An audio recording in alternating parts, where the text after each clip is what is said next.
కోడిగుడ్డులో వెల్లుల్లిపాయ గుడ్లు వేసి వండుకొని తినబోతున్నాం. కోడిగుడ్డు ఎల్లుల్లిపాయ గుడ్డు భలే ఉందండి. గుడ్డు గుడ్డు.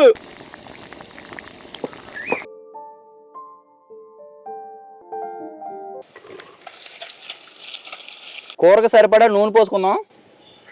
ఆవాలు, జీలకర్ర, ఉల్లిపాయ ముక్కలు, పచ్చిమిర్చి ముక్కలు, రుచికి సరిపడా ఉప్పు, కరివేపాకు. ఉల్లిపాయలు బాగా మగ్గిన తర్వాత ఒక చెంచా పసుపు వేసుకోవాలి. ఒక 2 చెంచాలు అల్లం వెల్లుల్లి పేస్టు. పచ్చివాసన పోయిన తర్వాత సన్నగా తరిగి పెట్టుకుని టమాటా ముక్కలు వేసుకుంటున్నాం. ఈ టమాటా ముక్కలు కూడా మగ్గినాక దంచి పెట్టుకున్న మసాలా పొడి వేసుకుందాం. తినగలిగేంత కారం వేసుకుందాం.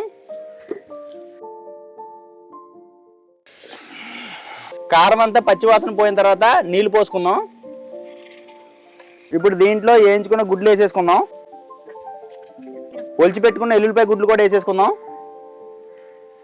కొత్తిమీర కూడా వేసేసుకొని ఒక 10 నిమిషాల పాటు ఉడికించుకుందాం.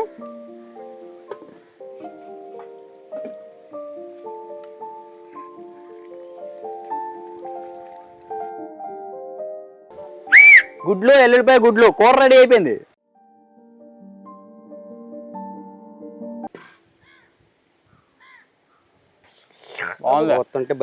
ప్రోటీన్, ఒక గుడ్డేమో ఇమ్యూనిటీ బూస్టర్, అదే ఒక గుడ్డేమో రోగనిరోధక శక్తి. అదిరింది.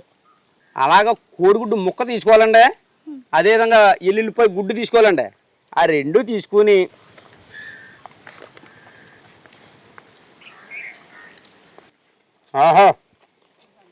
భలే ఉందండి. టేస్ట్ అయితే అదిరింది.